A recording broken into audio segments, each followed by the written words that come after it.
Chào mừng các bạn đã đến với podcast Nothing New. Mình là Linh, host của chương trình. Đây là series podcast mà Linh sẽ mời tới các founders và funders và họ cũng sẽ chia sẻ về những câu chuyện liên quan tới khởi nghiệp, gọi vốn hay rót vốn. Khách mời của chúng ta ngày hôm nay đó chính là chị Trâm Lê.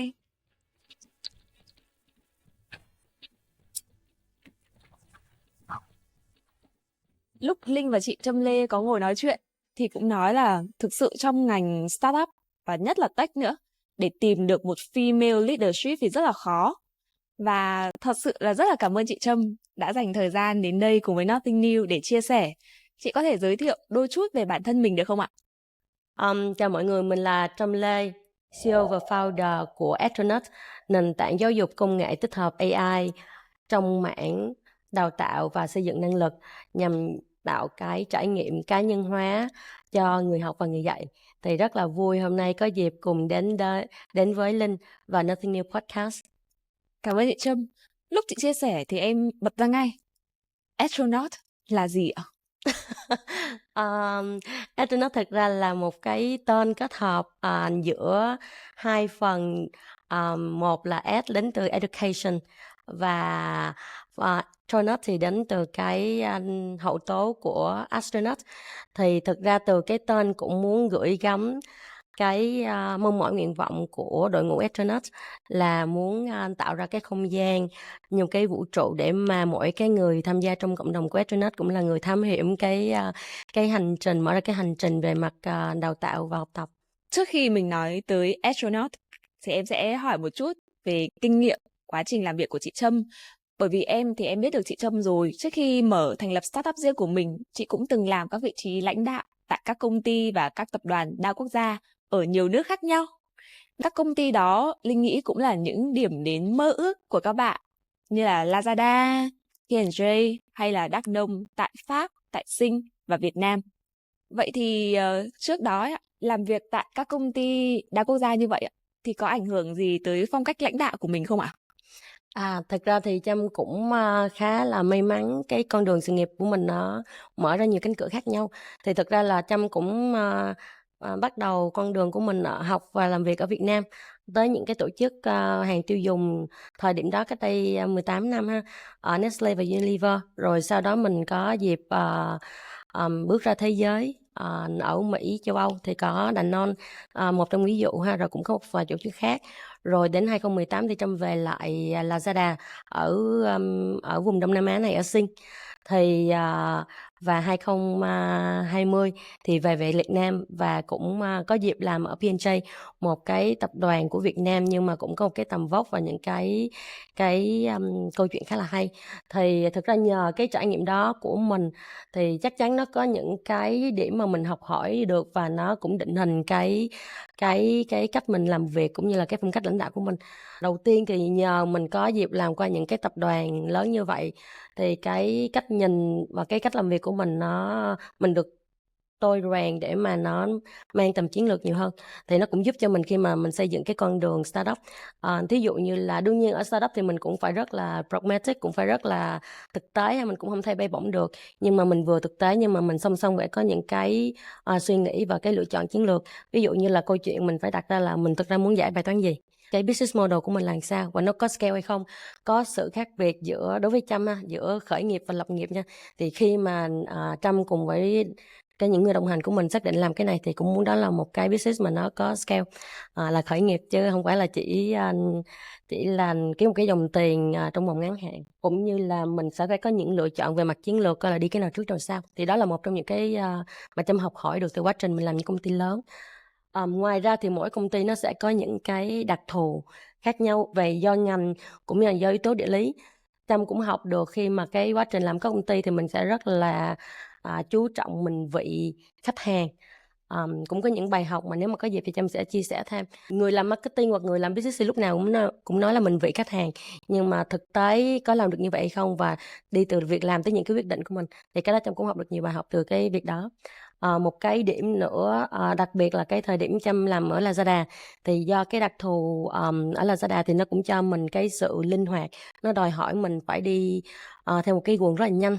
Và ngoài cái việc nhanh thì ở Lazada Tại cái thời điểm cách đây vài năm thì cũng là market leader, là người cái nền tảng đầu tiên trên thị trường cả vùng, thì sẽ làm những việc mà đưa ra những cái khái niệm mà lúc đó chưa có tồn tại trên thị trường này, thì nó cũng giúp cho mình có cái tính agility cũng như là cái phần sáng tạo. Ví dụ như là Trâm may mắn tham gia Lazada ở cái thời điểm 2019, thì có dịp gọi là làm cái market development cho Shoppertainment. Ở thời điểm đó thì nói Shoppertainment, thực ra mọi người chưa có hình dung lắm. TikTok thời điểm đó thì chỉ là entertainment, nó chưa tới Shoppertainment. Thì mình phải đi giới thiệu và nói về cái concept livestream. Cũng là lần đầu tiên mình có dịp làm cái livestream ở cả 6 nước cùng một lúc. Có dịp cơ hội làm việc với lại Dua Lipa ở Global, nhưng mà cũng đồng thời mình cũng mang cái yếu tố địa phương, là mình có những cái celebrity, những cái ngôi sao ở mỗi cái đất nước. Thí dụ Việt Nam mình thì có Trấn Thành với lại Đông Nhi. Thì cái nhìn thì nó rất là fancy, nhưng mà có những cái chiến lược đằng sau đó là mình khiến cho người ta đến với nền tảng không chỉ là những cái giao dịch, những cái transaction, mà người ta có thể đến với nền tảng vì những cái exploration, những cái lý do khác nhau, và giúp duy trì người dùng ở cái nền tảng lâu hơn, nhiều hơn. Back lại thì ý là những cái cơ hội đó nó giúp cho mình làm việc nhanh, nhưng mà cũng đồng thời làm những thứ mới, nó đòi hỏi cái tính sáng tạo và innovation rất là nhiều. Thì nó cũng giúp cho mình cái việc mà xây dựng một cái startup, không phải lúc nào mình cũng đi theo những cái mà đã có sẵn trên thị trường, không phải lúc nào cũng có những cái model để mình follow, để mình đi theo. Dạ. Em nghe chị Trâm chia sẻ thì em thấy chị kể về 18 năm làm việc ở các tập đoàn đa quốc gia, các công ty một cách rất là hào hứng, phấn khởi. Em cảm giác nó chỉ như là vừa hôm qua ấy. Nhiều khi cũng cảm thấy vậy thiệt đấy. Em với các bạn cũng hay đùa ấy, là khi mà mình mở một startup riêng ấy, là mình làm chủ, tức là mình làm cả chủ nhật ấy. Vậy thì điều gì đã khiến chị chọn cái việc là mình rời bỏ con đường, em cũng gọi luôn, em đặt term luôn là làm thuê chuyên nghiệp, để mà chuyển sang làm chủ cho riêng mình? Thực ra ngay cả khi mà làm thuê chuyên nghiệp, ít ra là đối với Trâm ha, thì Trâm cũng làm luôn chủ nhật, nên là cái câu chuyện đó nó không phải chỉ cho việc làm chủ không. Thì cái lý do mà nó thôi thúc mình, thực ra nhiều người nhìn cái hành trình của mình thì nghĩ mình sẽ giống như một người rất là corporate, nhưng mà có một vài điểm mà nhiều khi không ai cũng biết ngoại trừ những người thân. Thực ra Trâm đã start một cái business đầu tiên hồi lúc Trâm 14 tuổi. Cái đó là do hoàn cảnh đưa đẩy, nhưng mà cũng hay. Thì chính vì Trâm đã start từ hồi 14 tuổi nên là có những lúc mình không có sure là mình nên start lần nữa.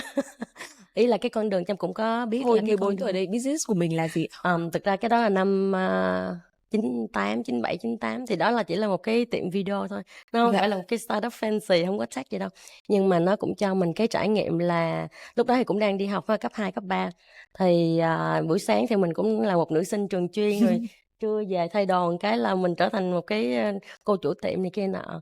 Mình cũng phải làm rất là nhiều thứ, cũng phải cực, cũng có những lúc kiểu như là lên bờ xuống ruộng, mất mát này kia nọ, nhưng mà mình cũng exit thành công, có thể gọi là vậy. Chính vì đó nên là thực ra Trâm exit chứ là Trâm cũng bán cái business đó lúc năm 18 tuổi. Tôi bắt đầu đi học rồi cũng nghĩ là không lẽ mình làm chủ tiệm cả đời. Thì chị exit business đấy, hồi đấy là valuation, giá trị là bao nhiêu? Rồi cái thời năm 98 bây giờ chắc nó khác nhiều lắm. Nói chung là có lời ha, thực ra nó có lời về câu chuyện cái business license nhiều hơn. Ở thời điểm đó thì người ta không có, nhà nước không có cung cấp thêm nhiều cái license trong cái mảng đó nữa. Nên là mình có về mặt inventory, mình có một số khách hàng, nhưng mà cái value nhất là cái business license. Thì cũng là bài học sớm cho mình ở cái thời điểm 18.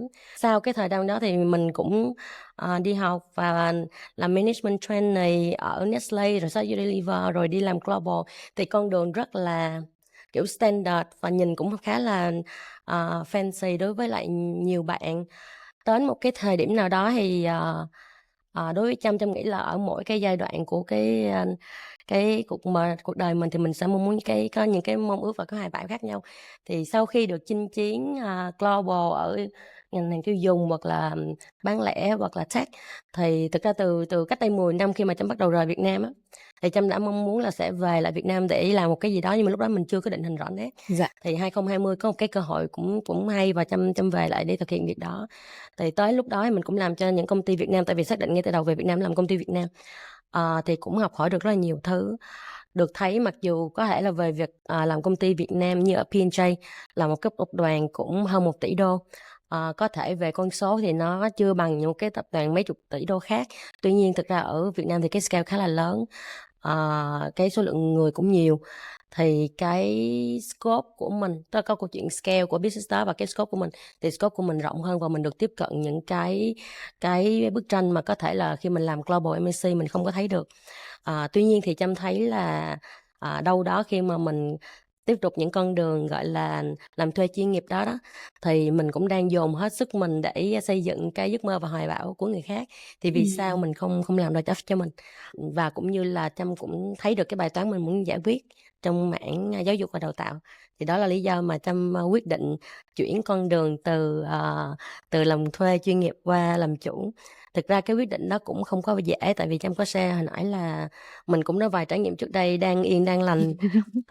Nhưng mà đâu đó ở cái giai đoạn này của mình thì mình cảm thấy là mình không có phải đi theo đuổi những cái gọi là vanity hoặc là những cái gọi là build resume. Thì mình qua cái stage đó rồi, mình sẽ tập trung vào những cái gì mình thực sự muốn, bản thân mình muốn nhiều hơn. Và cũng như là Jeff Bezos có một lần cũng có chia sẻ, thì tới lúc mà bạn 80 tuổi thì bạn sẽ hối hận vì những việc bạn không làm nhiều hơn là những việc bạn làm. Thì đó cũng là một trong những cái động lực mà khiến mình gọi là vững tâm hơn cái quyết định của mình. Dạ. Thật sự luôn, em thấy ví dụ như hiện tại cũng có nhiều bạn trẻ cũng muốn có một cái gì đó của riêng mình, cái startup của riêng mình. Và em cũng hiểu một cái cảm giác đấy, bản thân em cũng thế. Em cũng từng nhảy rất là nhiều ngành nghề, từ startup lại qua MNC, startup cũng chưa thành công lại quay lại làm thuê, rồi lại tiếp tục đi ra làm startup. Nó cứ là một cái quá trình gì đó mà mình rất là muốn, nhưng mà cảm giác là con khi nó chưa đúng thời điểm và nó cũng chưa phải là lúc thì mình cứ nhảy ra nhảy vào như vậy. Như chị ạ, chị nghĩ là ví dụ tại thời điểm này với profile của mình thực sự chị có rất nhiều lựa chọn. Chị hoàn toàn có thể lựa chọn tiếp tục quay lại corporate, làm cho một công ty đa quốc gia rất là ổn định, nhất là trong thị trường như bây giờ. Khi mà em nói chuyện với các anh chị ạ, thì em thấy cái suy nghĩ này nhiều hiện nay ấy, nó cũng đang quay trở lại nhá. Các anh chị khi mà làm startup, trải qua quãng thời gian dịch, gặp khó khăn, lại quay trở lại tiếp tục đi làm thuê chuyên nghiệp. Chị nghĩ là liệu có bao giờ mình cũng sẽ đi vào con đường đấy không? Thực ra thì nó sẽ rất là tùy vào cái định hướng của mỗi người, và mỗi người muốn gì. Trâm nghĩ là sẽ không có câu trả lời gọi là một mẫu số chung cho mọi người. Em thấy em hỏi cứ như là quỹ đang phỏng vấn founder. Bạn có chắc chắn là bạn sẽ đi tới với startup này tới cùng không? Đây là điều để tôi đánh giá startup của bạn đây này. Tôi sẽ rót vốn hay không này. Thì Trâm hiểu câu chuyện đó nên Trâm nói là mỗi người sẽ có câu trả lời khác nhau ha. Với Trâm thì Trâm đã có những lúc mà do dự trước khi mình bắt đầu, nhưng mà từ lúc bắt đầu tới giờ mình cảm thấy mình rất là hài lòng với sự lựa chọn của mình. Con đường nó không có dễ, cũng nhiều cái chông gai, nhưng mà Trâm rất là happy với cái decision của mình. Có thể có những cái câu hỏi mình đặt ra cho cái solution, tức là mình đã xác định cái bài toán mình muốn giải quyết, thì cái solution, cái giải pháp, cái sản phẩm có thể nó sẽ khác nhau. Có những lúc mình thấy có thể mình phải điều chỉnh chút xíu, có thể mình thậm chí điều chỉnh chút xíu cái phân khúc khách hàng, nhưng mà hiện tại thì rất là happy với con đường. Có những cái validation, những cái mình cũng thử test thị trường thì cũng thấy rất là đúng và rất là happy. Ngoài ra có thể là do mình may mắn có những cái người đồng hành chung với mình á, thì họ cũng cùng chí hướng, thì nó giúp cho mình có cái nguồn lực. Rất là happy với cái sự lựa chọn này.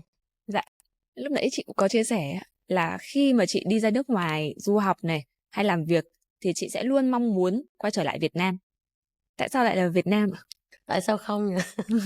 Vâng, sao cũng không phải là Việt Nam luôn. Cách đây 2010 là Trâm rời Việt Nam, thì thời điểm đó thực ra mình cũng chưa xác định rõ, mình không biết tương lai mình đi đâu về đâu, nhưng mà có cái gì đó nó cũng lúc nào mình cũng mong mỏi về Việt Nam. Có hai thứ Trâm nghĩ là với những người thật sự gọi là tham vọng mà có hai bảo đi, thì khi mình về Việt Nam sẽ có nhiều cái cơ hội lớn. Nếu như mà bạn ở môi trường nước ngoài sẽ có những thứ hay mà Việt Nam sẽ không có. Cái sự ổn định, mặc dù bây giờ thì mình cũng không biết là cái dòng đời nó cũng hơi bất biến, không biết, không có chỗ nào là ổn định hết, nhưng mà đâu đó cái môi trường không khí trong lành hơn hoặc là nó structure hơn. Nhưng ở Việt Nam thì có thể là sân chơi dành cho những người mà có hoài bão nhiều hơn.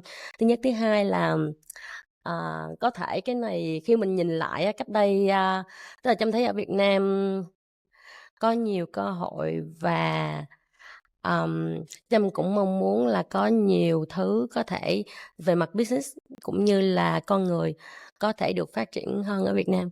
Hồi nhỏ nha, tức là Trâm kể câu chuyện mình nó có Trâm vẫn nhớ tới giờ. Thì hồi nhỏ Trâm rất là thích uống nước ngọt, chắc khoảng năm mấy tuổi á.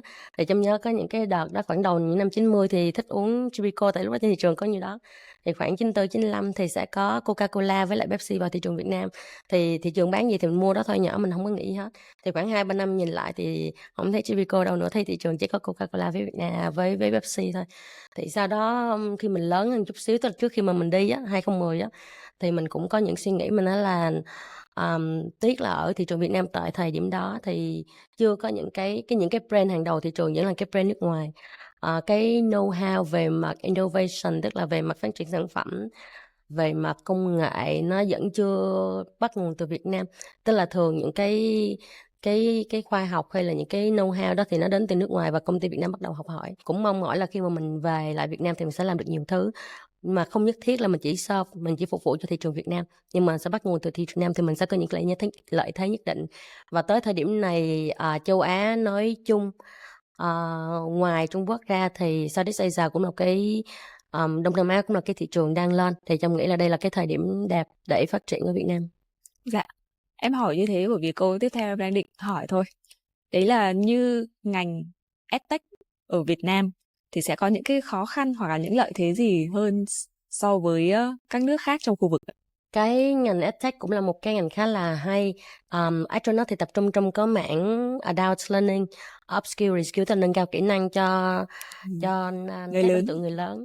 Có thể là khó khăn mà đó chính là cái cơ hội, cái bài toán để mình muốn giải. Trâm thấy là chưa có một cái giải pháp để mà đào tạo và nâng cao kỹ năng mà nó đi theo đúng cái nguyện vọng, nó được cá nhân hóa theo mỗi người, hoặc là nó phục vụ cho cái mục tiêu, nó may đo theo cái nhu cầu xây dựng năng lực của mỗi tổ chức. Chưa có một cái giải pháp toàn diện, vẫn làm bằng cơm và nó mất rất là nhiều nguồn lực. Thì đó là cái bài toán mình muốn giải quyết.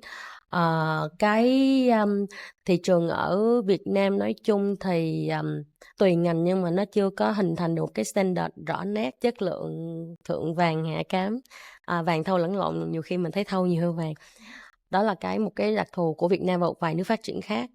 Một cái điểm khác nữa so với một vài nước phát triển thì là cái nguồn gọi là support về mặt funding, không phải là funding cho startup mà để cho người học để nâng cao năng lực thì cũng hạn chế hơn. Thí dụ như ở Sinh thì sẽ có Skill Future, là một cái tổ chức của chính phủ, và chính phủ có gọi là subsidize, có gọi là bổ sung nguồn lực, thì người ta có thể thác những cái chương trình đào tạo và dùng cái quỹ đó.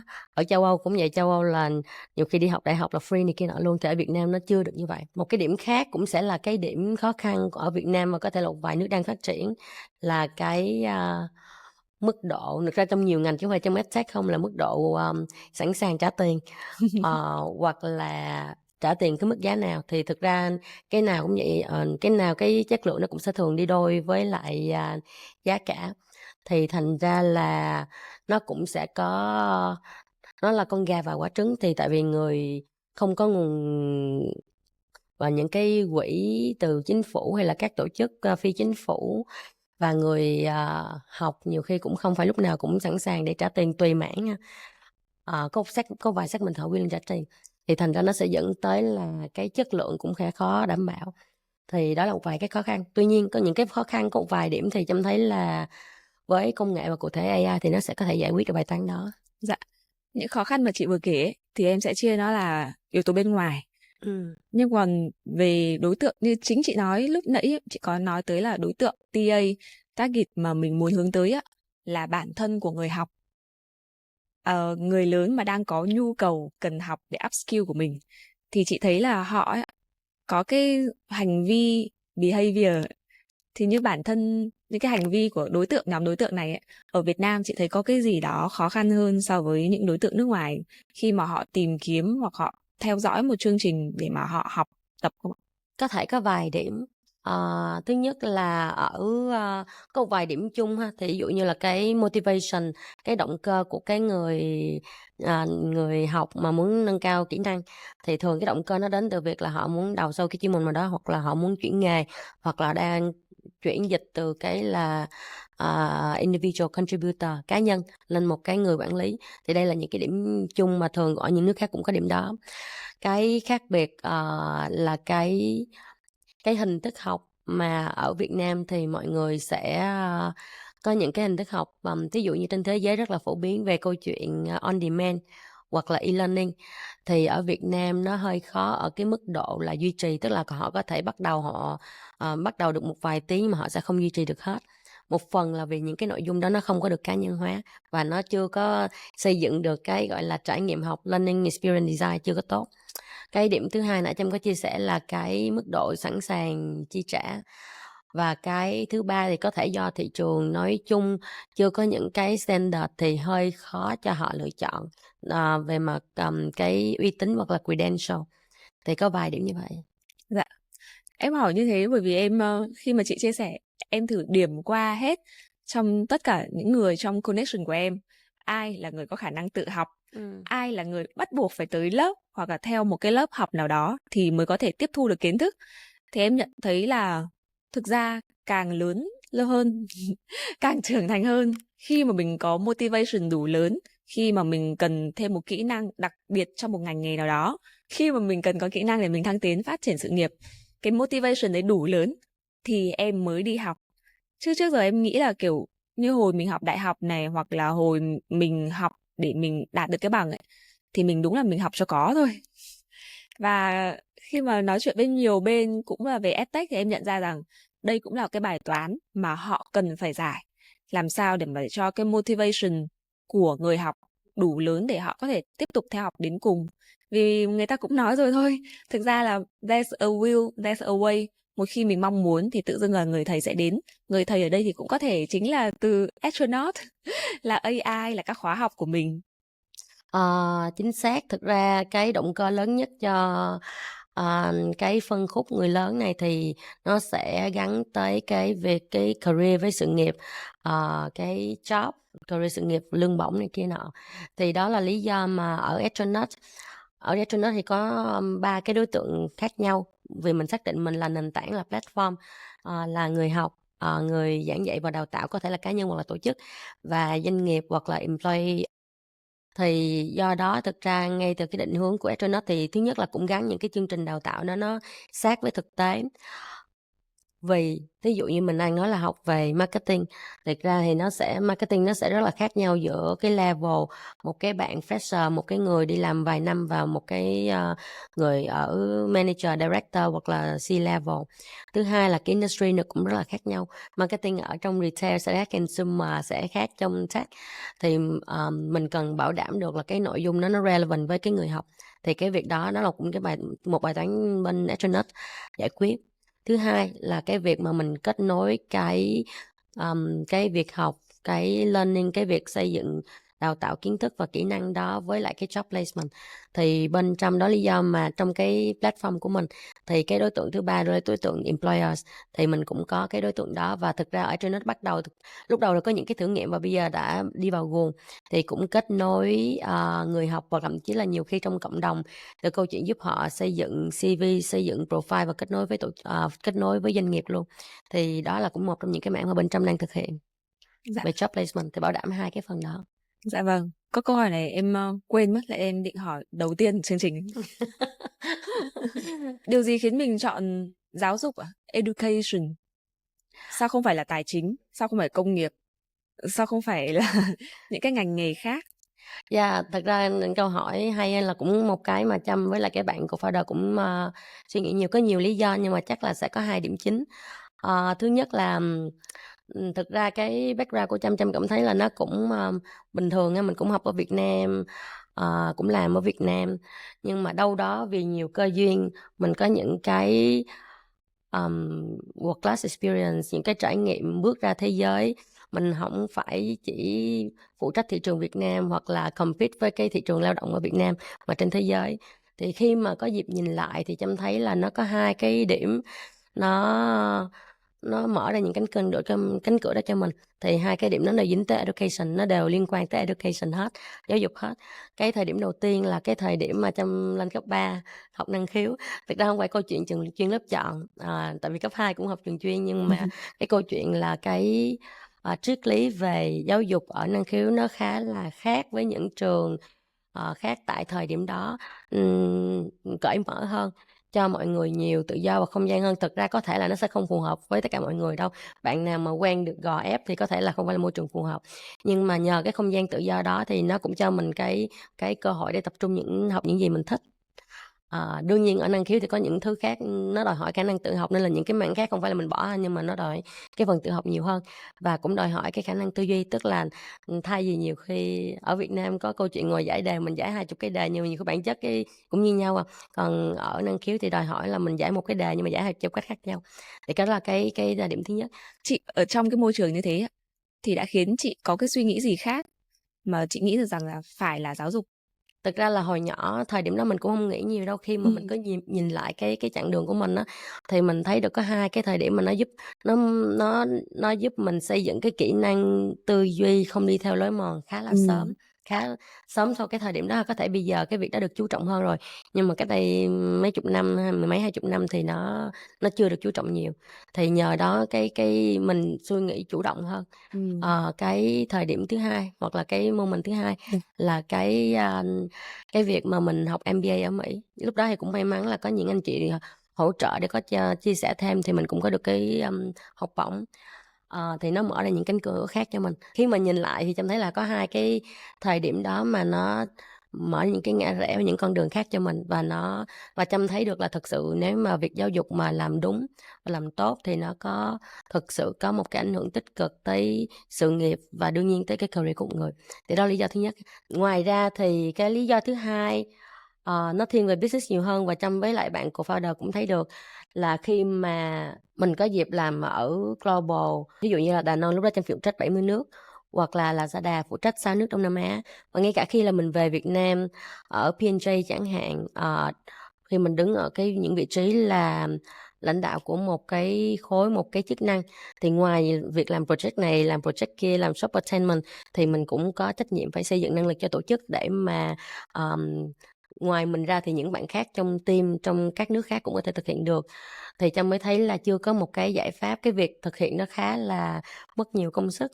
Nói chung những làm bằng cơm để mà thiết kế cái chương trình đào tạo và triển khai nó, thì chưa có một cái giải pháp toàn diện cho việc này, và cũng chưa có giải pháp mà nó scalable. Trâm và bạn co-founder của Trâm với tech và AI thì mình đã kiếm được cái solution đó và đang xây dựng đó. Ngoài ra thì cái mảng education, edtech và cụ thể là adult learning thì nó cũng khá là tiềm năng ở Việt Nam, cũng như trên thế giới, và cũng như là cái mức độ, ví dụ như là ở Việt Nam không, trong cái mảng adult learning nha, Trâm chưa có nói total toàn bộ cái ngành education thì nó đã là 5.5 tỷ đô. So với lại GDP Việt Nam hơn 400 tỷ thì nó cũng là hơn 1%, tức là chỉ trong cái mảng adult learning thôi. Và thực ra tụi Trâm không có chỉ nhìn vào thị trường Việt Nam, tụi Trâm cũng nhìn vào thị trường Đông Nam Á cộng với lại Nhật và có thể là Korea, thì nó cũng hơn 500 tỷ. Và cái tốc độ tăng trưởng của nó ngay cả sau Covid nha. Covid thì câu chuyện EdTech thì nó lên đỉnh thì mình không nói, nhưng mà sau Covid vẫn duy trì được tốc độ tăng trưởng 2 chỉ số trên 20%. Dạ. Thì đây là cái mảng mình thấy được bài toán hay, bài toán nó đủ lớn để mình có thể giải. Dạ, nãy giờ thì em thấy chị chia sẻ mình khá nhấn mạnh vào phần là AI và customize, cá nhân hóa cho người sử dụng. Vậy thì cái công nghệ AI ở đây mình sử dụng cụ thể là như thế nào ạ? Ở đây thì ở trên đó mình cũng dùng AI trong nhiều mảng và vẫn có cái pipeline để làm tiếp ha. Mình cũng đang trên bước đường xây dựng những viên gạch đầu tiên thôi. Thì cái việc đầu tiên nãy Trâm có chia sẻ là cái trải nghiệm học tập và đào tạo á, thì nó sẽ được tối ưu hơn khi mà nó được cá nhân hóa cho cái nhu cầu của mỗi người. Thì đây nhu cầu mình sẽ bóc tách ra từng cái lớp riêng. Trong ví dụ như ở cái level tức là ở cái trình độ cái người đó như sao, trình độ và kinh nghiệm. Thì một bạn fresher nó sẽ rất là khác với một người làm 2-3 năm kinh nghiệm, rất là khác với một người manager, director. Một bạn đang ở trong cái mảng này muốn đào sâu sẽ rất là khác với một bạn cũng 2-3 năm kinh nghiệm nhưng mà đang chuyển cái hướng đi qua cái ngành khác. Một cái phần nữa là cái industry. Hồi nãy Trâm có chia sẻ ví dụ như là marketing trong hàng tiêu dùng nó sẽ rất là khác với lại retail và nó sẽ rất là khác với tech. Mà bản chân marketing trong retail á, thì F&B retail nó cũng sẽ rất là khác với lại lifestyle retail. Trong tech cũng vậy, trong e-com nó cũng sẽ rất là nó sẽ rất là khác với fintech chẳng hạn. Cần có những cái nội dung và trải nghiệm nó tailor theo may đo theo cái nhu cầu đó. Team cũng có một cái ước ao là build cái sản phẩm của mình như là một Duolingo. Duolingo là một cái app về tiếng Anh, về ngôn ngữ. Thì cũng muốn xây dựng một cái trải nghiệm như là Duolingo trong cái phần mà đào tạo và xây dựng kỹ năng. Thực ra cái đó là cái phần là gợi cảm hứng thôi. Nhưng mà ở Duolingo thì nó sẽ hơi khác chút xíu là vì nó tập trung câu chuyện kiến thức. Tuy nhiên để mà đào tạo kỹ năng thì nó còn đào sâu hơn chứ mình không phải là chỉ biết cái khái niệm này khái niệm kia không, thì vẫn có những cái điều chỉnh cần thiết. Thì ở đây Trâm mới nói là mình cá nhân hóa dựa theo cái trình độ, dựa theo cái ngành, theo cái mảng mà người ta quan tâm cũng như là cái trải nghiệm học của người ta. Thì cái đó là cái đầu tiên mà team cũng đang muốn giải quyết và cũng đang bắt đầu xây những cái viên gạch đầu tiên. Cái phần thứ hai, thực ra ở Astronaut là một nền tảng và mình có nhiều đối tượng khác nhau nãy giờ mình, và thực ra hiện tại thì mọi người biết ở Astronaut nhiều hơn trong câu chuyện là đối tượng là learner. Tuy nhiên mình cũng đang build những cái solution, những cái giải pháp cho educator. Astronaut mong muốn là có thể giúp educator tạo ra những cái nội dung dựa vào kiến thức của họ và họ không phải bỏ quá nhiều thời gian và công sức mà họ tập trung vào cái kiến thức của họ nhiều hơn. Trên thị trường á, thực ra không phải là chỉ ở Việt Nam mà trên thế giới có một cái luồng suy nghĩ là AI sẽ thay thế con người. Sam Altman mới cách đây vài tháng có nói là 95% mấy cái tác vụ của marketing sẽ được thực hiện bởi AI á. Thì ở Astronaut tin là AI thì không có thay thế con người mà là những người nắm cái kỹ năng AI đó hoặc là những cái kỹ năng mới trong tương lai sẽ là làm chủ cái thị trường lao động và làm chủ cuộc chơi. Thì trong cái câu chuyện đó cũng vậy, cái mối quan hệ của người với AI thì Astronaut cũng không muốn là AI là cái người mà gọi là đào tạo cho learner, nhưng mà AI là cái công cụ giúp cho cái người educator, cái người giảng dạy và đào tạo phát huy được cái khả năng của mình và bỏ bớt những cái công việc mà lặp đi lặp lại. Thì đó cũng là một cái phần mà Astronaut đang muốn xây dựng. Dạ. Có thể bật mí nhưng mà chắc bật mí một nửa tại vì có nhiều thứ cũng đang trong cái lộ trình. Dạ. Thì ví dụ như là bên Trâm cũng đang phát triển 2 cái sản phẩm course builder, tức là mình giúp cho người giảng dạy xây dựng cái nội dung đào tạo. Thứ hai, thực ra việc học thì nó không phải là chỉ nội dung lý thuyết không mà nó có cái phần assessment hay là đánh giá. Thì mình cũng dùng AI dựa vào kiến thức của người đào tạo để mà có những cái phần đánh giá đây có thể là quiz, có thể là case study, có thể là exercise mà đi theo đúng cái nhu cầu theo từng ngành như nãy Trâm có nói ở trên, thì nó sẽ giúp cho educator. Đó là một vài cái mà team đang định hướng. Dạ. Một khi mà mình nói là mình đang định thì định là khi nào ạ? Thực ra định đi có nghĩa là định launch, nhưng mà ý là thực ra đã bắt đầu rồi. Nhưng mà mình vẫn đang trong cái quá trình mình làm, có những cái version beta rồi, thực ra là đang test với lại một số cái giảng viên nhất định. Nhân tiện tranh thủ giới thiệu, có ai muốn dùng thử sản phẩm bạn về mặt giảng viên thì có thể liên hệ với bên Trâm cũng muốn mở rộng cái việc testing và giới thiệu thêm cái sản phẩm đó cho các educator phù hợp. Dạ. Thế thì chị thử mô tả rõ hơn, educator mình hướng tới là ai? Educator nghĩa là gì? Good, là câu hỏi khá là hay ha. Thì đối với bên Astronaut, educator có thể là cá nhân hoặc là tổ chức.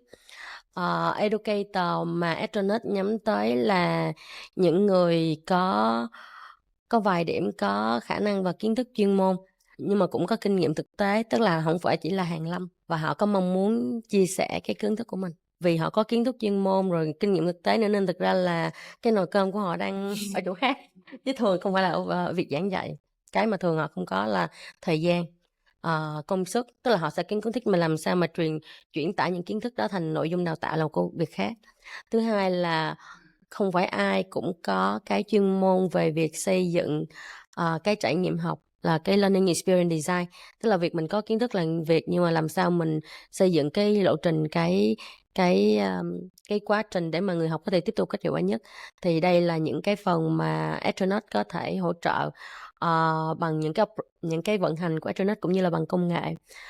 Ngoài ra thì có Astronaut cũng xem educator giống như là một cái content creator, nhưng mà trong cái mảng education, với những cái nội dung về giáo dục, thì cũng có những cái công cụ và hỗ trợ để giúp họ có thể nhìn cái phần này của họ như là một cái business nhỏ của họ. Thực ra cái xu hướng về solopreneur nó cũng đang mở ra. Dạ. Thì content creator hoặc là educator trong trường hợp này là những cái đối tượng phù hợp. Thì ở Astronaut cũng có những cái dịch vụ, những cái giải pháp giúp họ quản lý cái business này. Dạ. Lúc mà chị chia sẻ, chị nói cái ví dụ là nồi cơm của họ không ở đây rồi ấy.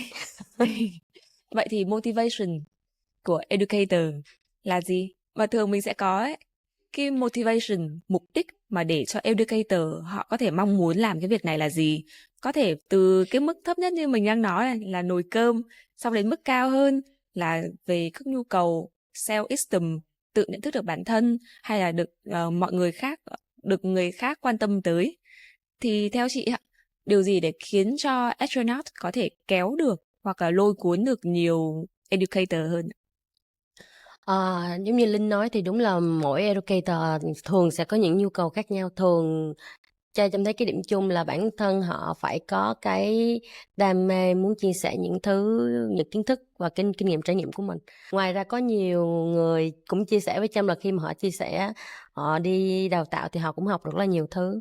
Họ cũng có thêm kết nối, tại vì trong cái phân khúc mà đào tạo cho người lớn này á, thì thực ra là nhiều khi một người là lên ở trong một cái hoàn cảnh này, họ có thể là educator trong một cái hoàn cảnh khác, ở những cái level khác nhau.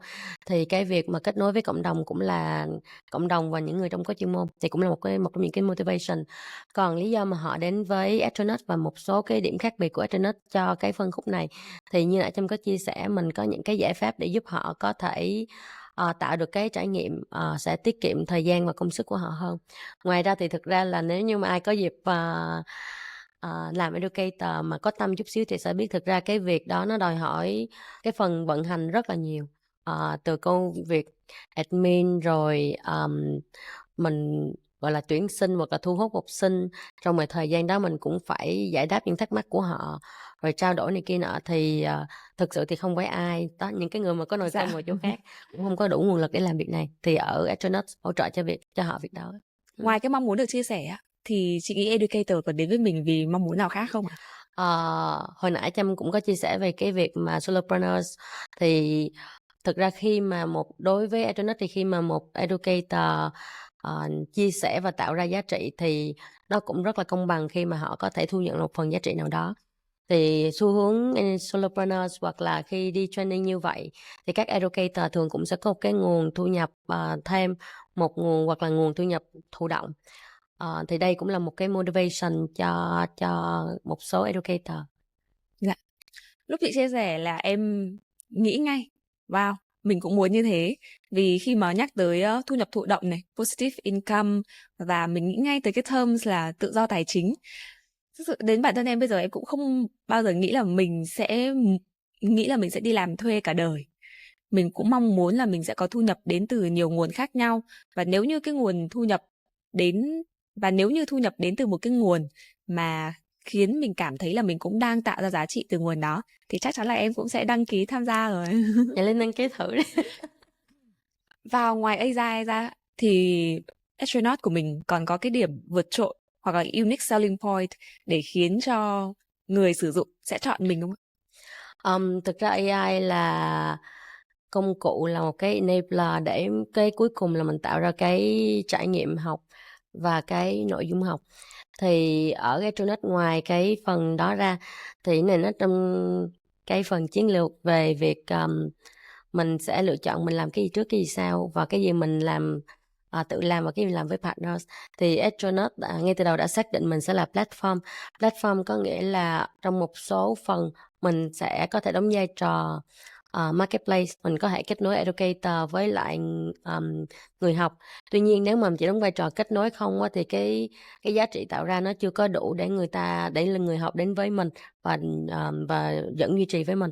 Thì ở Astronaut có những chương trình mà Astronaut cũng xây dựng, thì những chương trình đó là sự lựa chọn của Astronaut. Những chương trình đó sẽ là những cái kỹ năng mà mới, kỹ năng mà cái việc upskill, reskill nó cần nhiều.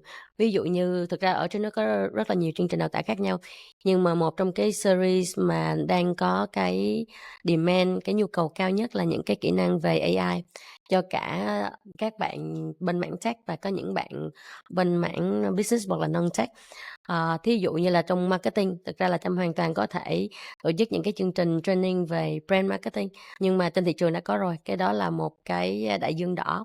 Thì bên Astronaut sẽ tập trung những cái mảng có thể partner với những cái bên đang có chương trình đó rồi, còn mình sẽ phát triển những cái chương trình mà đang chưa có trên thị trường. Một trong những chương trình gọi là tiêu biểu đó, thực ra bắt đầu từ năm ngoái của Astronaut là vận dụng AI trong marketing. Ở thời điểm đó thì thực ra GPT còn chưa có chính thức có mặt ở Việt Nam nữa, và các chương trình nếu mà có trên thị trường thì nó khá là manh mún và nó tập trung vào câu chuyện sử dụng ChatGPT làm sao, Midjourney như thế nào. Nhưng mà về cái thiết kế trải nghiệm học á, thì bên Trâm xác định là sử dụng AI trong cái chuỗi giá trị của marketing sao, thì không phải là nhào vô là làm content liền, nhưng mà đối với cái value chain, cái chuỗi giá trị của marketing thì phải bắt đầu từ hiểu insight của thị trường và của khách hàng, rồi mình sẽ vận dụng AI như thế nào, rồi việc dùng AI trong content, rồi việc dùng AI trong hình ảnh, trong video, trong email, trong affiliate marketing, thì cái sản phẩm của mình hoặc là cái nội dung của mình nó có sự khác biệt và đi trước trên thị trường. Tương tự như vậy trong những cái mảng khác. Dạ, cảm ơn chị Trâm ạ. Những gì chị chia sẻ thì nó cũng đã khá là gói gọn trong phần là nothing. Chị chia sẻ về cái hành trình startup của mình từ khi chưa có gì. Và phần 2 của podcast thì sẽ khai thác theo một hướng khác một chút. Đấy là new, những điều mà chị chưa bao giờ chia sẻ. Trong cái quá trình mà xây dựng cũng như là start Astronaut, có bao giờ chị nghĩ là mình sẽ dừng lại chưa? May mắn là tới thời điểm này Trâm và team chưa nghĩ tới câu chuyện đó. Tuy nhiên có hai cái góc độ là thực ra trước khi mình bắt đầu á, có những lúc mình cũng băn khoăn và đặt câu hỏi liệu đây có phải là con đường đúng hay không. Thứ nhất là cũng đang kiểu như đang làm thuê chuyên nghiệp, cũng đang yên lành. Có một cái trải nghiệm, tức là trước đây Trâm cũng đã từng start cái business lúc business đầu tiên hồi khi 14 tuổi, thì nó cũng làm cho mình trăn trở khá là nhiều. Ở mỗi người ở mỗi cái giai đoạn khác nhau thì mỗi người sẽ có những cái hoài bão khác nhau. Thì ở thời điểm này thì Trâm đang muốn xây dựng cái con đường, cái giấc mơ của mình.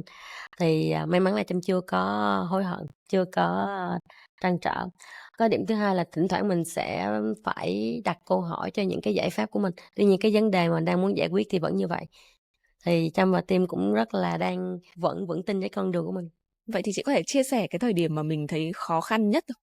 Một trong những cái thời điểm đó là khi trong founding team có sự quyết định dừng lại của một người. Thì nó cũng Trâm với các bạn hiện tại đang làm thì mình vẫn tiếp tục thôi.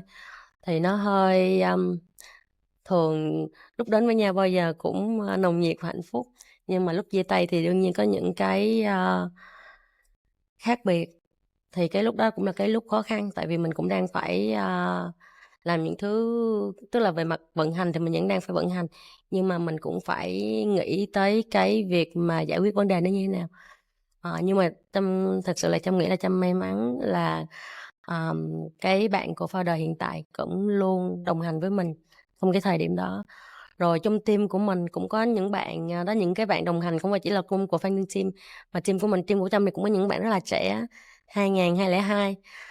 Có thể mấy bạn đó đến với mình vì cái mission vision với lại cái cơ hội được học hỏi để làm á. Chứ còn thực ra thì cái phần gọi là compensation có thể là nó không phải là cái đỉnh trên thị trường, thì những người đó vẫn quyết định cùng đi với mình. Thì nó giúp cho mình có thêm một cái động lực chút xíu, mặc dù đó có những thời điểm nó cũng không phải là dễ. Chị có thể chia sẻ một cái trường hợp mà khiến chị cảm thấy rất là tự hào khi mà Astronaut đã thật sự tạo ra được giá trị cho người dùng không ạ? Yeah, có nhiều khoảnh khắc khá là vui, mặc dù cái chặng đường nó cũng mới, nó không có những cái fancy như là lúc mà mình làm ở corporate. Nhưng mà chắc cái thời điểm vui là hồi nãy Trâm có chia sẻ cái chương trình đào tạo về AI marketing á, thì thời điểm đó khá là mới, mọi người tham gia lúc đó là cái chương trình B2C, tức là mình những cái chương trình đào tạo public và mỗi cá nhân tham gia, thì mình cũng muốn dùng cái đó như là một cái bài toán để mình test thị trường về cái nhu cầu và cái cách triển khai. Thì mọi người tham gia rất là nồng nhiệt, mình cũng có những cái feedback rất là tốt. Nhiều người cũng nói là nhiều khi có những cái phần gọi là hiccup here and there ở đây đó lúc mà trong vận hành, nhưng mà họ rất là quý mình. Thì trong những cái chương trình đó thì thực ra là có hai bạn, vì là Adult Learning nên là họ cũng đang làm việc ở các tổ chức, thì có một bạn ở Shopee, bạn đó là Head of Marcom ở Shopee. Thì sau chương trình đó bạn đó cũng đến nhờ mình xây dựng cái chương trình đào tạo cho Shopee, cũng là AI trong content trong marketing. Cái lần thứ hai thì là có một đối tác bên AAA, thì cũng thông qua cái trải nghiệm thì cũng mời team Metronet xây dựng cái chương trình training cho họ. Thì lúc đó cảm thấy rất là vui, tại vì thứ nhất là nó chứng minh là thực ra cái trải nghiệm có thể là mình vẫn là startup, mình chưa có perfect, nhưng mà đâu đó cái learning experience đó vẫn được trân trọng và họ muốn xây dựng thêm cho đội ngũ. Cái điểm vui thứ hai là khi mà mình xây dựng những chương trình đó, cái scale nó lớn hơn, thì mình thấy cái impact của mọi người tham gia, tại vì lúc đó mọi người tham gia xong là sẽ thấy tạo được nội dung, hình ảnh, video ngay lập tức ngay trong buổi học luôn, và mọi người rất là phấn khởi. Nó không phải là những cái chương trình training mà chỉ về mặt lý thuyết. Cái thứ ba thì nó cũng giúp cho mình học được nhiều thứ, tức là trước đây thì team dự tính tập trung vào câu chuyện mảng B2C, nhưng mà nhờ câu chuyện đó thì team cũng đi thêm một cái hướng nữa là B2B2C. Thì mình thấy là cái nhu cầu đào tạo nâng cao kỹ năng thì nó có ở cả cá nhân và tổ chức. Thì khi mà mình làm cho tổ chức thì mình có thể xây dựng được cái nội dung đúng trong cái mảng đó, nó cũng phục vụ cái mục tiêu personalize, cá nhân hóa mà Trâm có nói ngay từ đầu. Nó là những cái phép thử cho mình, và nó loại bỏ cái rào cản về mặt tài chính cho người học, nên là cũng là một cái học hỏi từ cái quá trình đó để giúp cho mình có cái chiến lược thêm để mà mình go to market ra thị trường. Nãy giờ chị cũng có chia sẻ là mình đang tập trung cho giáo dục dành cho người lớn, thì tự dưng em có một cái suy nghĩ nó cũng lại bật ra thôi. Giáo dục dành cho người lớn này, giáo dục dành cho trẻ em này, vậy thì nó cũng sẽ chung chung liên quan tới là tương lai của giáo dục. Chị nghĩ là như vậy ấy, thì cái cách thức này hay tương lai của giáo dục sau này ấy, nó có thay đổi như thế nào ạ? Mình đang ở trong một cái thời điểm rất là hay, cái thời điểm gọi là twilight, hay là chạng vàng. Vì công nghệ và AI phát triển thực ra ở tất cả các ngành, và đặc biệt là cái ngành giáo dục, mọi người thấy là OpenAI hay là cũng kết hợp với Khan Academy hay là Microsoft với lại Google đều có những cái dự án, ngoài cái khi mà họ phát triển những cái mô hình model AI thì họ cũng có những cái dự án dành cho riêng giáo dục. Thì Trâm thấy đây là cái dòng chảy chắc chắn nó sẽ ảnh hưởng tới cái cách học và đào tạo cả ở người lớn. Đây là cái bài toán mà Astronaut đang giải quyết, và cũng như là ở những cái giai đoạn sớm hơn. Trong dự đoán là sẽ có vài cái xu hướng. Thứ nhất là cái việc cá nhân hóa, chắc chắn là nó cũng sẽ trở nên phổ thông. Nó đòi hỏi cái chuyên môn và kiến thức trong từng lĩnh vực, chứ không phải chỉ dùng ChatGPT được không. Cái thứ hai là trải nghiệm nó sẽ thực tế và đa chiều, multimedia nhiều hơn. Giả sử hồi nhỏ, một trong những cái môn Trâm không có thích lắm là sử với địa. Thực ra là giờ rất là thích, nhưng mà hồi đó cái cách học nó hơi có thể là nó dựa vào sách giáo khoa nhiều quá. Núi này có đá ba gian rồi vậy mình cũng không hiểu. Thì ngày nay với AI, với công nghệ thì Trâm nghĩ là nó sẽ đem cái câu chuyện nó gần tới mọi người hơn. Tức là thực ra trên thế giới đã có những cái mô hình, thí dụ như là Metaverse, tức là khi mà họ học hoặc là trao đổi trực tiếp, tức là hỏi chuyện và người học có thể là mấy bạn nhỏ hoặc là người lớn sẽ thấy được và giống như sống trong cái môi trường đó luôn. Thì Trâm nghĩ là cái trải nghiệm nó sẽ khác hẳn. Trâm thì sau này rất là thích là mình phải đi, nhưng mà mình cũng phải mấy chục năm mình mới đi được hết nước này nước kia. Thì Trâm nghĩ là cái việc đó nó nhanh hơn cho mọi người, và cái việc tiếp cận đó nó sẽ mở rộng hơn cho mọi người. Nhắc đến việc học thì khi chị Trâm chia sẻ, tự dưng em thấy rất là hào hứng luôn, vì với em ấy là học cả đời, và với mỗi một cái giai đoạn của cuộc đời mình sẽ có một cái nhu cầu học tập khác nhau. Như hồi em học đại học thì em học về tài chính ngân hàng. Nhưng mà sau đó khi mà mình có những startup của mình lên team leader, manager thì cái nhu cầu lúc đấy học của em nó lại thiên về quản trị, về leadership. Hay là bây giờ khi mà em có startup riêng của mình chẳng hạn thì em lại muốn học về vận hành, về tối ưu hóa vận hành. Và cảm giác là đúng là thật sự bây giờ với công nghệ mình có thể tiếp cận với những kiến thức đó một cách trực tiếp và từ những người thật việc thật, nó không còn là mang tính hàn lâm nữa. Từ case study này họ đã áp dụng như thế nào, từ đó thì mình có thể áp dụng lại cho business của mình như thế nào. Và gần đây nhất thôi, cái điều này em vẫn hay đi khoe với mọi người là khi mà em có một mentor để chỉ dẫn cho em, định hướng cho em cái cách suy nghĩ, và mình cảm thấy là thật sự là cái tri thức và trí não của tri thức của mình ấy, nó đã lên một tầm mới, mình nhìn nhận vấn đề theo một cách hoàn toàn khác. Và tất cả những cái điều đấy thì nó đều quay trở lại vấn đề là mình tự học. Và khi mình trưởng thành hơn ấy, mình biết là mình cần gì, và cái tự học đúng cái lĩnh vực mình đang cần ấy thì nó rất là nhanh, và thật sự là mình được level up bản thân. Cảm giác đấy nó đã kinh khủng. Chính xác. Chắc là mình cũng là một lifelong learner, mình cũng tò mò về nhiều thứ. Thì giống như là Linh nói, nhiều khi mà mình làm startup thì mình coi học nhiều thứ, giờ mà cũng phải biết kế toán, nhân sự, thuế má, cái gì cũng làm hết. Nhưng mà có nhiều người cảm thấy là cực, và nhiều lúc Trâm thấy cực thiệt, nhưng mà Trâm thấy hay, Trâm thích những cái phần đó. Và mình cũng phải nắm để mình có thể hướng dẫn team. Với lại thực ra cái này cũng là một phần cái sự khác nhau giữa startup với lại big corp, hoặc là làm chủ với lại làm thuê. Mình cần phải hands on hơn. Thực ra là có thể là do cái ở những cái stage nhất định và những cái quy mô nhất định, thì có những cái lúc ở giai đoạn đầu thì mình phải hands on, mình phải nắm mọi thứ, mình phải hiểu mọi thứ đang vận hành sao, để còn hướng dẫn team rồi fix những cái vấn đề khi mà nó còn chưa có quá lớn. Dạ. Rất là cảm ơn những chia sẻ của chị Trâm. Qua những gì chị vừa chia sẻ, em thật sự là cảm thấy mình được truyền cảm hứng. Và học thì là một quá trình cả đời. Lifelong learner. Học thì sẽ có rất là nhiều các phương pháp, các công cụ để giúp cho mình tiếp cận được kiến thức và level up. Mình nâng cao trình độ của bản thân đúng vào cái lĩnh vực chuyên môn của mình cần. Cái này thì nghe nó cũng rất là cổ động. Nhưng mà cái cảm giác khi mình được học ấy, thật sự là rất là đã. Và một lần nữa thì cảm ơn chị Trâm đã chia sẻ và truyền cái tinh thần, cái sự sung sướng của việc học này tới các bạn đang theo dõi podcast này.